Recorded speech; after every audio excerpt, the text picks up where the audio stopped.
سلام و عرض ادب و خسته نباشید. من غلام هستم. امروز اومدم با بازی خاطر انگیز پرسپولیس و استقلال. بازیکن پرسپولیس اولین موقعیت غلام شوتو میزنه. غلام رضا رضایی یه شوت به بیرون میزنه و یه نگاه به دور برش. حالا امیرآبادی سانترشو انجام میده، دفاع دفع میکنه و یک شوت سواسایی از مجتبی جباری. حالا غلام پاس باید بده، نمیده. غلام پاس نمیده و علی کریمی میره دنبال توپ. علی توپ از اوت آورد بیرون، توپ اوت رفته بود. حالا آرش برهانی حرکات کسه مشنگی سانتر میکنه. فراد مجیدی نزد ضربه رو. وای یه دستم میزنه. مجتبی جباری، کیانوش رحمتی پاس برای فرهاد مجیدی. فرهاد یه پا پا میکنه، میخواد مدافع جلوشو منگ کنه ولی کسمه شنگ میشه مدافع جلو. یه قیچی بر بغل میزنه بازیکن استقلال. آن دو شوت به هوا. حالا فرهاد مجیدی یکی رو دریبل، دوتا حالا یه شوت. وای خدای من نزدیک بود. فرهاد مجیدی عالی بود حرکتش. یه پاس از حنیف عمرانزاده، چه استوپ قشنگی آرش برهانی که فرهاد بزن. وای نزد. یک سانت. حالا آرش برهانی تو به تیر خورد، میاد حالا دریبل بزنه. نزد. پنالتی نبود. وای آن دو معترض. حالا بازیکن پرسپولیس علی کریمی میندازه واسه غلو شوت میزنه.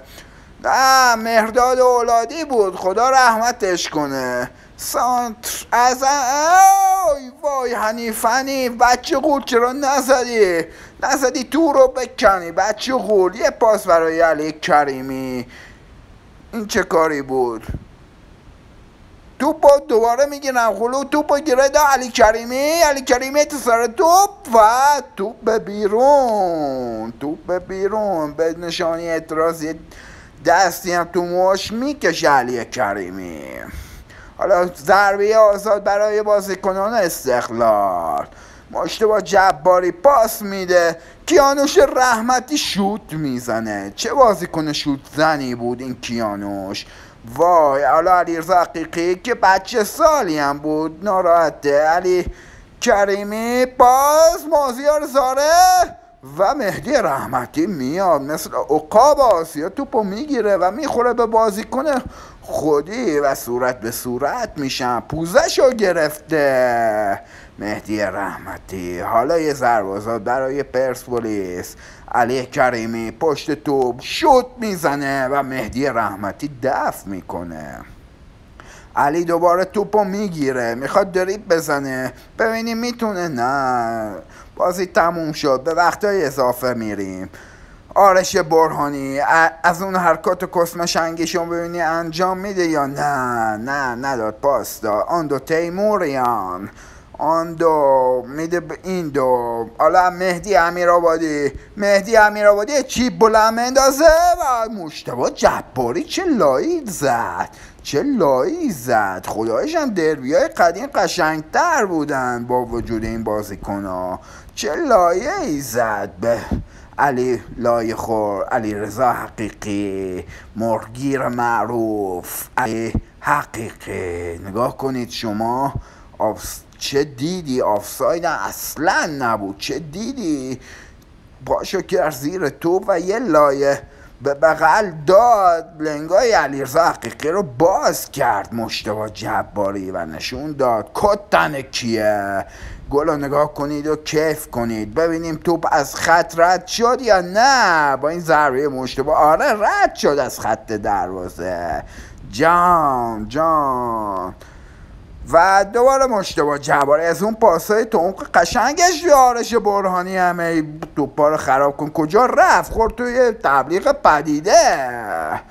حالا علی کریمی بری تو باش دریبل خوردی. ماشاءالله کیانوش رحمتی، ماشاءالله دوتای توپو میگیرن ازش. خطا هم نبود. یه پاستون فراد مجیدی با یه استارت. علی مشنگ رو داشته باشی. علیرضا حقیقی وای خیلی اسکل این دروازه‌بان، واقعا جوانیاش به درد نخور بوده. نقطه پنالتی اصلا معلوم نیست توپو زد یا سایه توپو. واقعا حرکت مشنگبازی قشنگی بود. چه کار میکنه اون دفاع، چه کار میکنه داداشی؟ نصف شب باشی.